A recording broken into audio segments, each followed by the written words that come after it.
Prime Minister, can you please clarify when exactly were you first told about MP Michael Chong and China's targeting of him and his family? Over the past couple of days, we've done a lot of follow-up to find out exactly what happened and where various people knew at different points in the system. We all knew after the genocide motion that China made a public thing about sanctioning Michael Chong 2 years ago because of his strong leadership on condemning the violence against the Uyghurs. CSIS made a determination at that point that they should give Michael defensive briefings, which they did over the following years a number of times on issues surrounding this concern that China had and engagement. On Monday morning, 2 days ago, we asked what happened to that information. Was it ever briefed up out of CSIS? It was not. CSIS made the determination that it wasn't something that needed to be raised to a higher level because it wasn't a significant enough concern. That's why they chose to give direct defensive briefings to the MP in question, but they didn't feel that it was necessary to do anything else. Going forward, we're making it very, very clear to CSIS and all our intelligence officials that when there are concerns that talk specifically about any MP, particularly about their family, those need to be elevated, even if CSIS doesn't feel that it's a sufficient level of concern for them to take more direct action.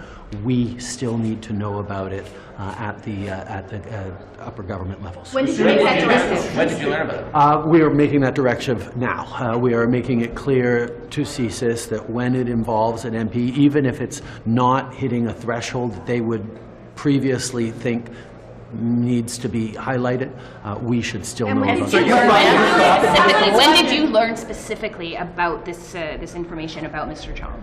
I learned that following the media reports on Monday morning. I asked CSIS, what is this briefing? What is this supposed story that is out in the media from a leak? What do we know about it?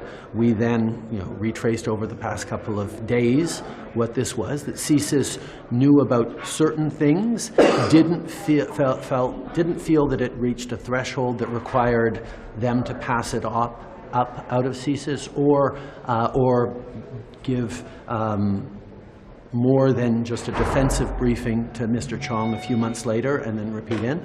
But obviously, when it comes to an MP's safety, when it comes to their family's safety, we need to know, even if it's a mild concern or something that wouldn't otherwise hit a threshold that CSIS would feel it needs to be worked on. Le témoignage de votre frère ce soir alimente ces perceptions d'influence de Pékin sur votre gouvernement. Je pense que mon frère va pouvoir très bien expliquer ce qui s'est passé et sa perspective, et les gens vont voir très clairement que au sujet de la Fondation Trudeau, je n'ai pas d'engagement direct ou indirect. Est-ce que vous l'avez conseillé?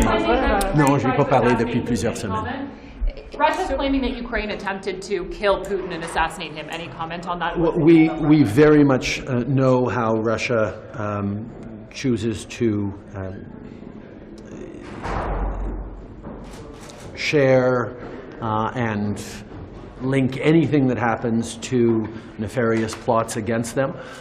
We're obviously watching very closely to see. We're talking with intelligence agencies and partners to find out exactly what's going on. I think we need to be concerned, obviously, about anything that's happening around this, but we're not going to jump to any conclusions at this particular moment. How will threats against an MP's family not be taken seriously?